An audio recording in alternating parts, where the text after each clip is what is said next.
La Russie aurait lancé la nuit dernière un record de 188 drones sur l'Ukraine, et ça en une seule attaque. Depuis quelques mois, Moscou a intensifié ce type de bombardement qui se déroule surtout la nuit. Et c'est à ce moment-là qu'intervient une unité de défense aérienne ukrainienne composée essentiellement de femmes. Elles se nomment les sorcières de Boutcha, et leur mission est d'abattre les drones russes pendant que les hommes sont au front. Le reportage de notre correspondante, Marie-Ève Bédard.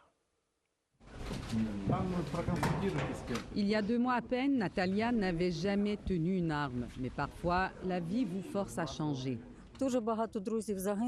Beaucoup d'amis sont morts, dit-elle. Je veux contribuer à défendre l'Ukraine pour une victoire plus rapide. Natalia a été professeure, coiffeuse et administratrice. Aujourd'hui, elle rêve du front. Ça me donne confiance. Franchement, je voudrais aller me battre en première ligne, rejoindre mes amis, mais on ne m'accepte pas à cause de mon âge.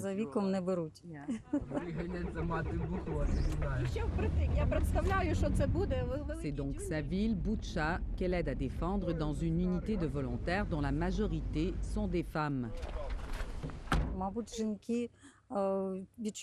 Les femmes sont des mères, dit Natalia, elles protègent leurs enfants. Elles ont la force de protéger leur famille et l'Ukraine. En banlieue de Kiev, Boutcha est à jamais synonyme des massacres commis par les soldats russes au tout début de leur invasion de l'Ukraine. Valentina veut effacer cette image de ville martyre. Nous avons connu des atrocités terribles, de la torture inhumaine.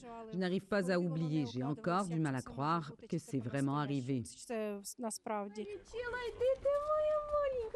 Quand elle n'est pas au sein de son unité, Valentina est vétérinaire.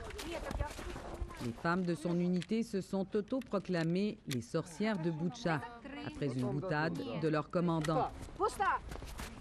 Si les forces armées ukrainiennes ont mis du temps à accepter l'idée des femmes avec l'arme à la main, la question ne se pose plus, dit le commandant. Il n'y a tout simplement pas assez d'hommes. Face à l'ennemi, ils sont tous égaux, croit-il. Il n'y a pas de différence, sauf que les hommes ne portent pas de brassière, c'est tout.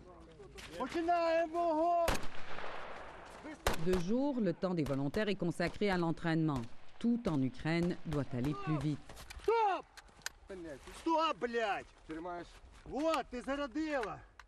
Leur instructeur ne ménage pas ses nouvelles recrues. L'urgence de la situation se traduit dans les jurons dont ils ponctuent chacune de ces instructions. Elles ont encore beaucoup à apprendre pour être prêtes au combat.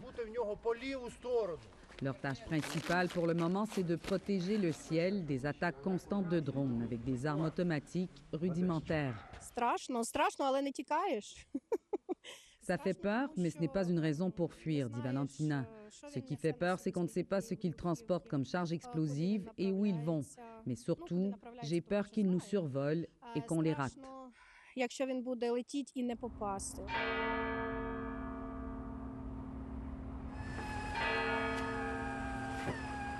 C'est la nuit tombée que les sorcières se mettent au travail.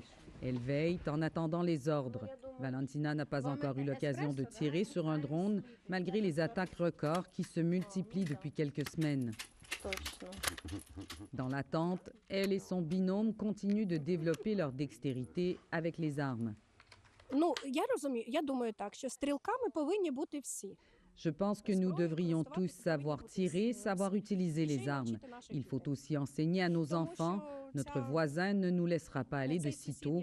Pour survivre, tu dois tuer.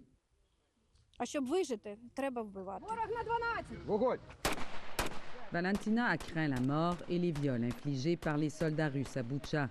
S'il n'en tient qu'à elle, plus jamais elle ne se sentira victime. Ici Marie-Ève Bédard, Radio-Canada, Boutcha.